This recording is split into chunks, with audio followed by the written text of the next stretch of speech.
बिस्मिल्लाहिर्रहमानिर्रहीम। अस्सलाम वालेकुम नादरीन, आप यूट्यूब चैनल देख रहे हैं। मैं इमरान खान हूँ। सबसे पहले तो जो सैलाब की सूरत हाल है उस पर बात कर लेते हैं। सूरत हाल बहुत ख़राब है।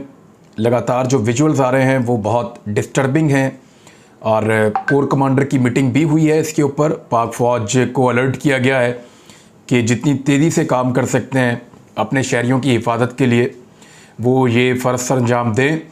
और उसके अलावा जो पॉलिटिकल हुकूमत वज़ीर-ए-आज़म पाकिस्तान में नहीं थे,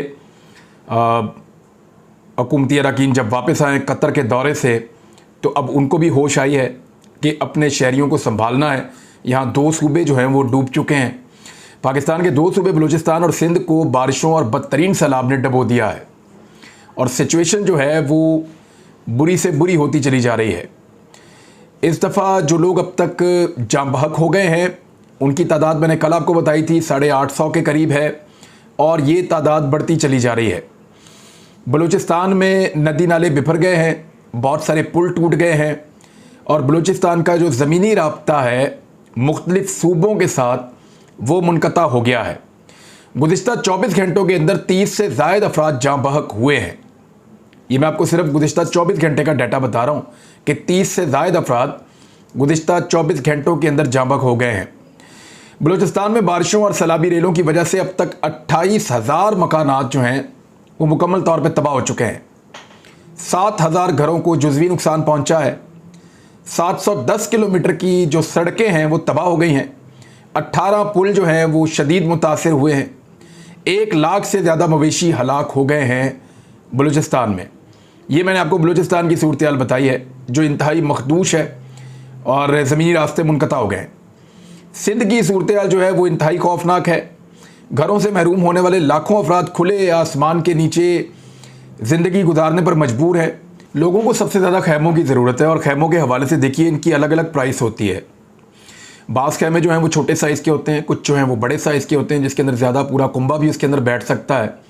वाटर प्रूफ खैमे चाहिए होते हैं। इसके ऊपर बख्तावर जरदारी ने एक जो है वो करने की सियासत कोशिश की क्योंकि पाकिस्तान तहरीक इंसाफ के लोगों ने जो कीमत लिखी खैमे की तो उन्होंने कहा जी इतने का कौन सा खैमा होता है, खैमा तो सस्ता होता है। तो ऐसा नहीं है, कुछ खैमे सस्ते होते हैं, कुछ महंगे होते हैं, कुछ बड़े साइज़ के होते हैं, कुछ छोटे साइज़ के होते हैं और जितने का खैमा वो कह रहे थे उससे भी महंगे खैमे होते हैं। तो मैं जानता हूँ इस बारे में, इससे पहले भी हम रिलीफ एक्टिविटीज़ को देख चुके हैं। मेरे ख्याल में ये वक्त सियासत करने का नहीं है। पाकिस्तान पीपल्स पार्टी जो है उसका एक बड़ा सीरियस मसला है कि वो किसी और के किसी भी काम की कभी भी तारीफ़ नहीं कर सकते। उनको हमेशा ये लगता है कि सारे अच्छे काम उन्हीं के हैं और सारे बाकी लोगों के काम बुरे हैं।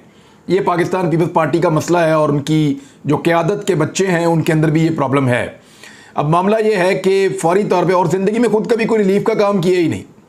यानी जरदारी साहब के बच्चे जो हैं उन्होंने अपनी पूरी ज़िंदगी में रिलीफ का कोई एक्टिविटी, कोई एक काम नहीं किया।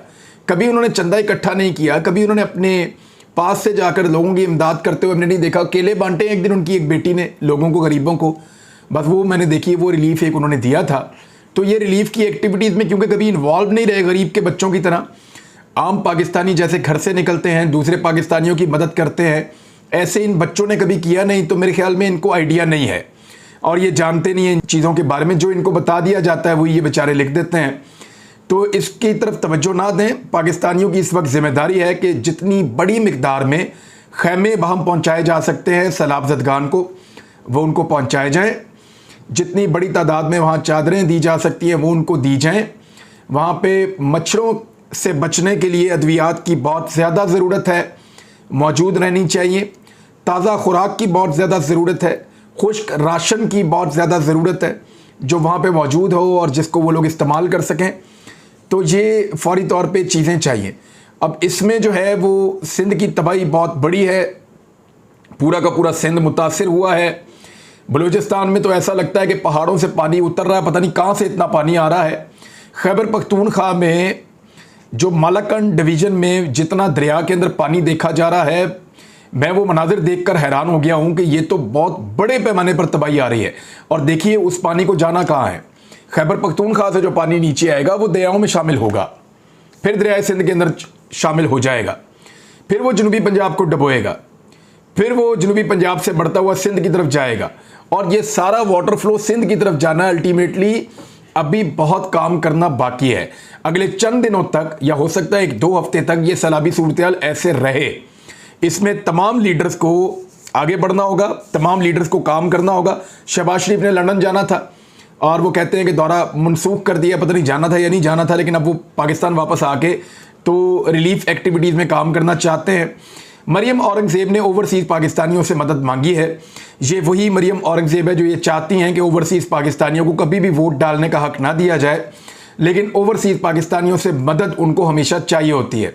ओवरसीज़ पाकिस्तानियों का दिल बहुत बड़ा है, चाहे हम आपको वोट डालने का हक दें चाहे ना दें, लेकिन जब हमारे हमवतन मुश्किल में हैं तो हमें इस बात का यकीन है कि आप आगे बढ़ेंगे और बढ़ के अपने हमवतनों की मदद करेंगे, और इसी के लिए आपको पुकारा गया है, आपको आवाज़ दी गई है। पाकिस्तान तहरीक इंसाफ के चेयरमैन इमरान खान साहब ने एक बड़ा अच्छा फैसला किया है और वो फौरी तौर पे सैलाब ज़दा इलाकों का दौरा खैबर पख्तूनख्वा में और पंजाब में करने जा रहे हैं।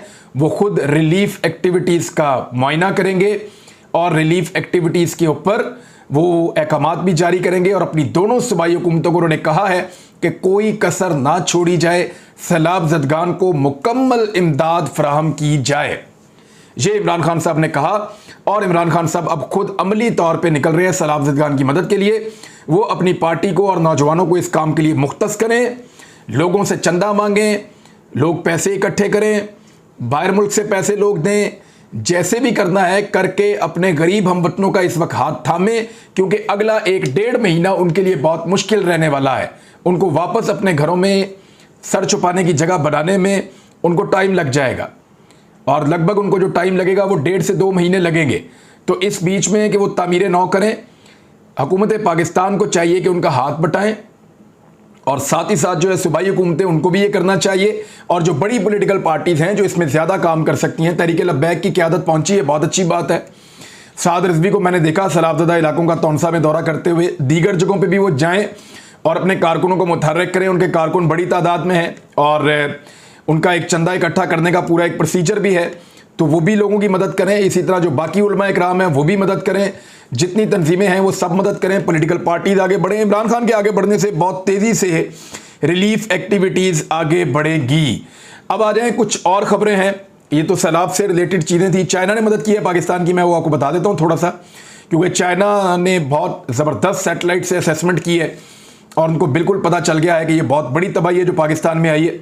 तो उन्होंने मुतासरीन के लिए 4000 खैमे, 50,000 कंबल, 50,000 वाटर प्रूफ शीटें ये फ्राहम की हैं चाइना ने, और उन्होंने कहा कि हमारे दिल सोगवार हैं ख़ानदानों के साथ, और ज़ख्मी और मुतासरीन के हम साथ हैं, और उन्होंने कहा हम आपकी मज़ीद मदद भी करेंगे। और इसके अलावा 3 लाख अमरीकी डॉलर हंगामी नकद रकम जो है वो फ्राहम की जाएगी। चीन की जानिब से 25,000 खैमों और दीगर अशिया की नई खेप जल्द पहुंचा दी जाएगी, लेकिन यहाँ पे लाखों खैमे चाहिए। 25,000 खैमे अगर चाइना ने दिए हैं तो अभी आपको बहुत बड़ी मिकदार में मज़ीद खैमे चाहिए होंगे। तो उम्मीद करता हूँ कि जो पाकिस्तानी हैं, ख़ास तौर पे जो ओवरसीज़ पाकिस्तानी हैं, वो बढ़ चढ़ के इसमें हिस्सा लेंगे। इमरान खान साहब जो हैं वो पेश हो गए दोनों अदालतों के अंदर। एक में उनके ऊपर मुकदमा था, वहाँ पे उनको 7 सितंबर तक का, और दूसरे में उनको अगस्त के आखिर तक का रिलीफ मिला है।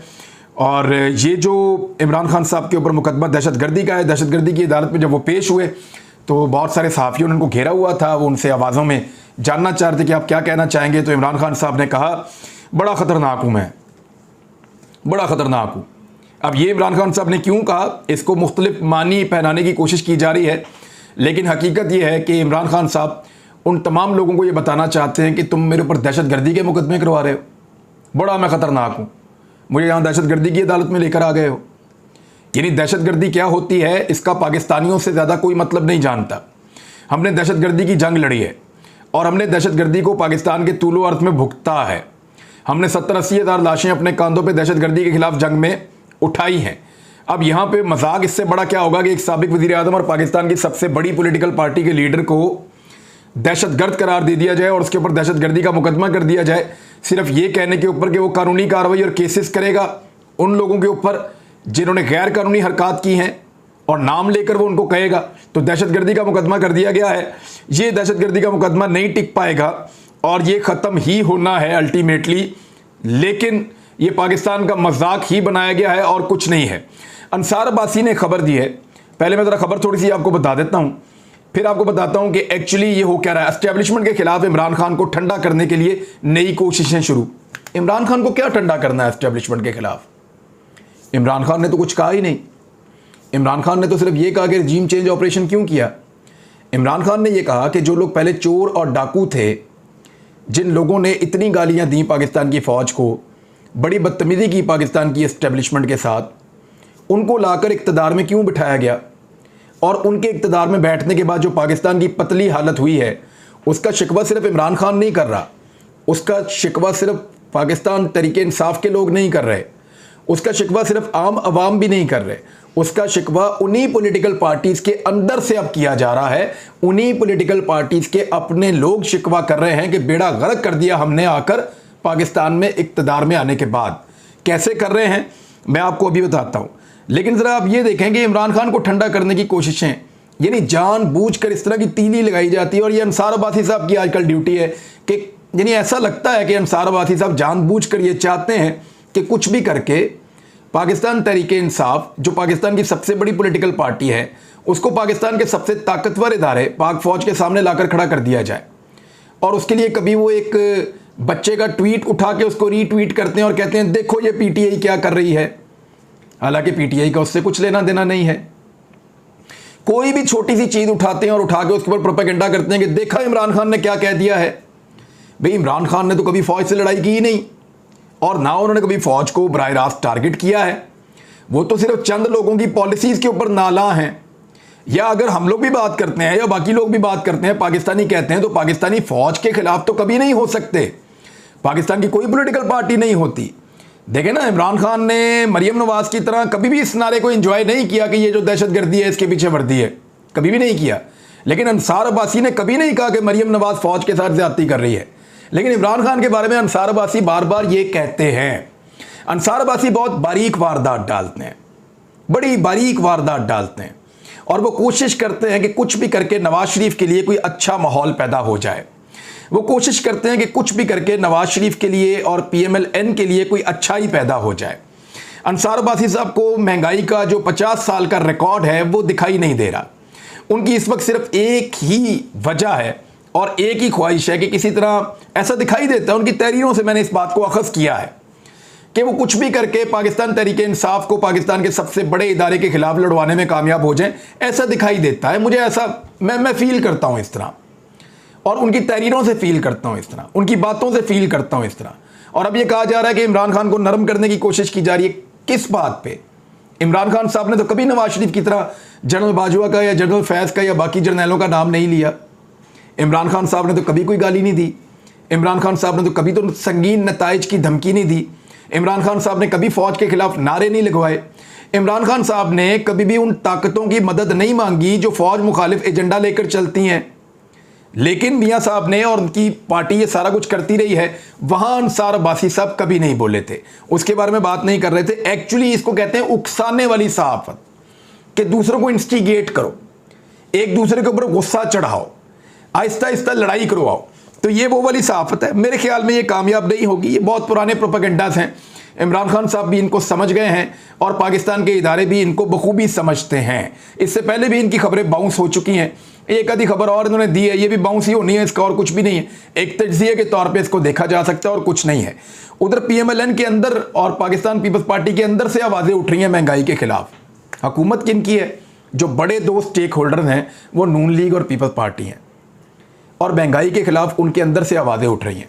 आबिद शेर अली ने इलेक्शन में जाना है फैसलाबाद से, और इलेक्शन में उनके मुद्दे मुकाबले इमरान खान साहब हैं। उनको वहाँ नज़र आ रहा है कि इलेक्शन तो वो जीत नहीं सकते। तो तलाल चौधरी को साथ बिठा के उन्होंने प्रेस कॉन्फ्रेंस की और कहा कि अवाम लुट गए, मर गए, बर्बाद हो गए, तबाह हो गए अवाम।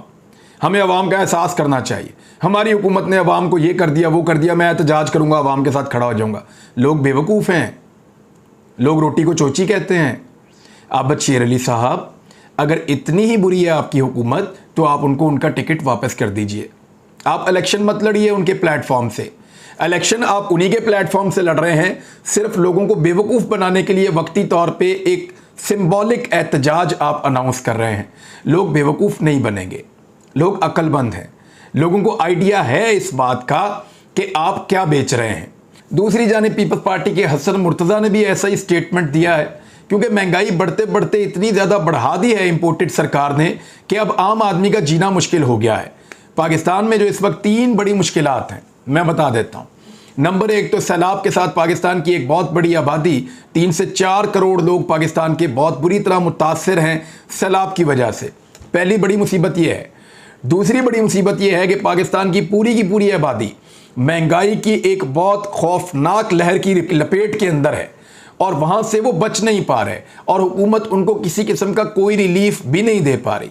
और तीसरा प्रॉब्लम यह है कि पाकिस्तान के अंदर कोई उम्मीद की किरण नज़र भी नहीं आ रही, यानी एक घुटन का माहौल है जिसके ख़त्म होने के इम्कानात सिर्फ इलेक्शन के साथ सामने आते हैं। और इस वक्त तमाम जो ताकतवर लोग हैं उनकी ज़िद है कि इस वक्त जब तक इमरान खान जीतने की पोजीशन में है, हमने इलेक्शन नहीं होने देना। अब तक के लिए इतना ही। अपना ख्याल रखिएगा, अपने इस चैनल का भी। अल्लाह हाफ़िज़।